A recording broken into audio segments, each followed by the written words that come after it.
Okay, so what I got from this chapter, that's what we call it. I feel like it was more like an article, but is that communication is crucial.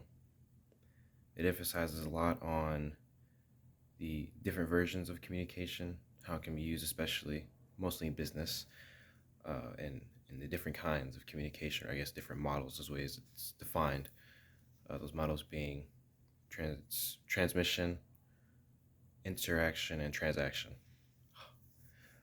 Um, and then essentially, what communication is there are one or two or more communicators, one of which would be a encoder or messenger, and the other would be an decoder or interpreter, pretty much.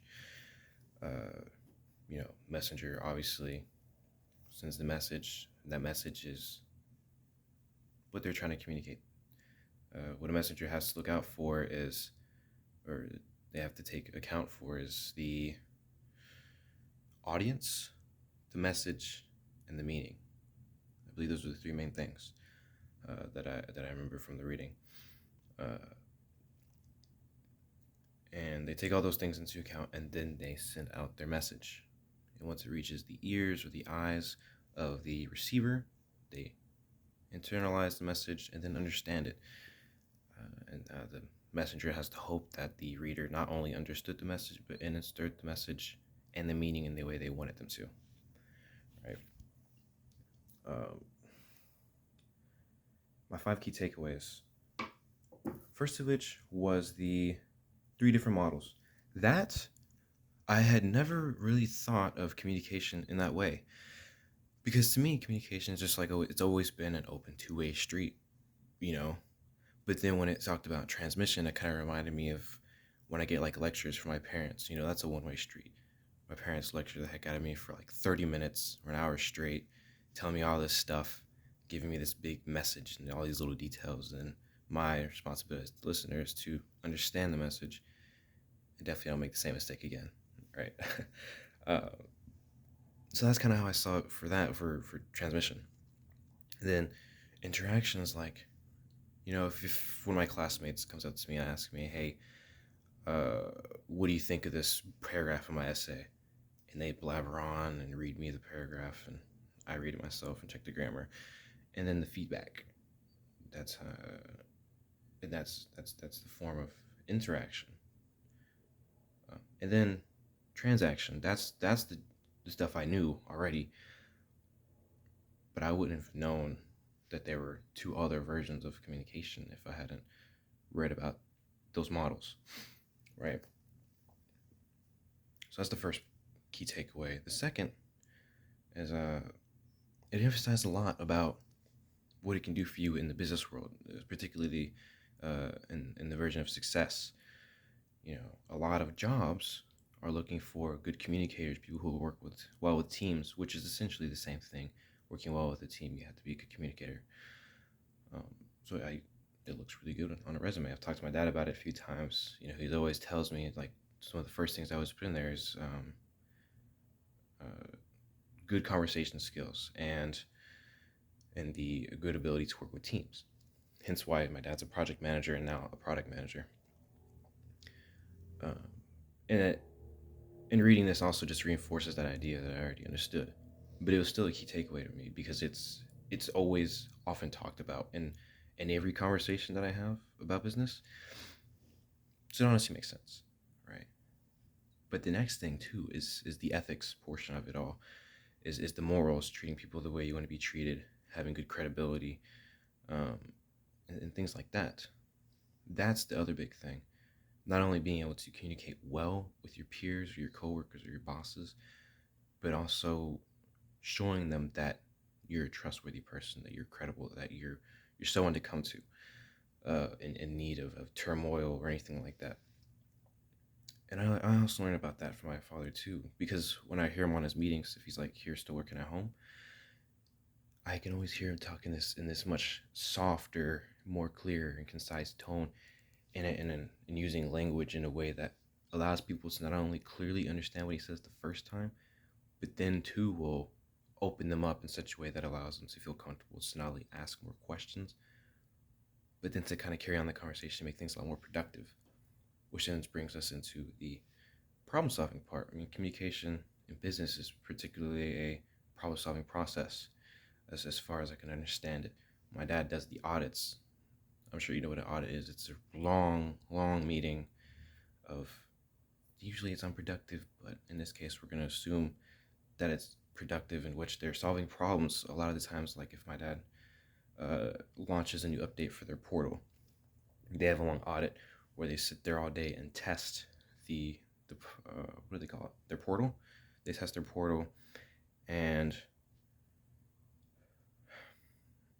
they find the bugs, and then they talk about the bugs and why, what they found, how they found it, and then they go to the coders and they have a conversation about it. That's the transactional part and the interaction part.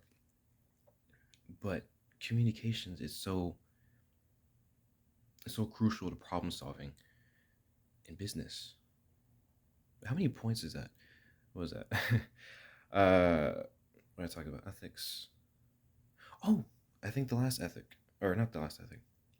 The last key takeaway for me is another thing that I emphasized on, which another thing was also I didn't really think about too much, just because I like to call it my non-conscious life when I'm a baby.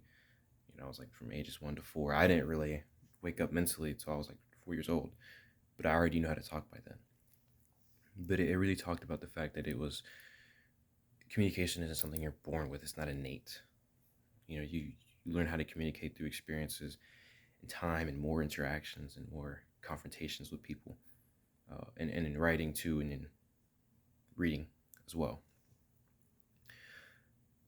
I hadn't thought about it in that way, and I guess too, because I probably take everything for granted, especially education. Uh, in those early stages, like the foundational stages, like pre-K and first grade and stuff like that, I hadn't thought about it. Because now as I'm speaking, it just seems so natural, like I was always meant to do it, or I had always had the knowledge and the know-how to talk like this. But it it came a lot more through reading and conversations and talking to staff from my school, talking to you, that one day we had a meeting, as emotional as it was.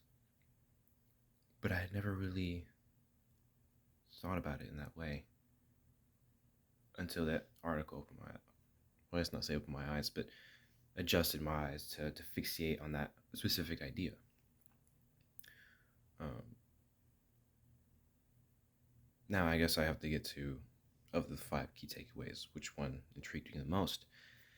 And originally I was going to talk about, you know, the the fact that it's such a shiny gold badge on the resume that, hey, I can communicate. But if I'm really thinking about it, it'd probably be the fact that we're just not born with the skills. You know, it's intriguing to me, especially because, as humans, as we're younger, we have such a drive to do things, like to walk. We start crawling and rolling around, and then at some point we decide to stand up and start walking. They may not be innate, but it was definitely within nature enough to want to learn. Or when we say our goos and gagas, we're trying to say something, right? Communicate in some way. But then we finally learn English or Spanish or whatever natural born language you're surrounded by. Right? It's natural. Whatever language you're surrounded by, you know. Uh, and that's so much more intriguing to me because, yes, it's not innate, but it's also natural for our drive to learn how to communicate in any form, especially spoken. So I guess to me it begs the question if it really is not innate, or if it's on the borderline of it being almost natural or innate, because it's, I don't know, it's such a interesting rabbit hole to think about, because we're always, as babies, we desire to communicate. That's why we cry, but not communicate necessarily with English, just with sound, but it's still a form of communication. uh, I don't know, it's intriguing to me. three things I hope to get out of this class are, well, for one, to get a grade that makes the credit for this class eligible to be transferable, for sure. And then two, uh, probably shorten my talking time. This is 10 minutes already. It's supposed to be 3 at minimum. At minimum. You didn't give us a time at maximum, I don't think. I hope not. uh, and the third takeaway I'd like. I have to think about that one for a sec. I already talked about the credit. Shortening the amount of time I talk. Well, here's a new one. I think, I don't know if this class will help me with that specifically, but, at the moment I have a girlfriend. She tends to have her ups and downs, and I want to learn how to communicate her better in those moments when she's down. Because I try a lot to reassure her, but sometimes it gets difficult because sometimes she's a little too far off in the deep end for me to reach her, and I feel useless at times, like I can't break through to her because my communication skills are so limited when it comes to those heavily emotional interactions. So I'm hoping somehow, in some funny little way, that this class helps me with that, because I would be truly grateful if I can. And I could do some studying outside of this class over, I don't know, say psychology, and see if I can find something. But yeah, I think certainly being able to help her in those times, especially when I'm not right there by her side to comfort her physically, I need to be able to comfort her with my words. You know. But yeah, this video is already long enough. Oh my god. I hope you put this in 2 times speed or something. I'm so sorry that this video is so long. Ooh. But now I can leave my bedroom. I came in here because I have better lighting.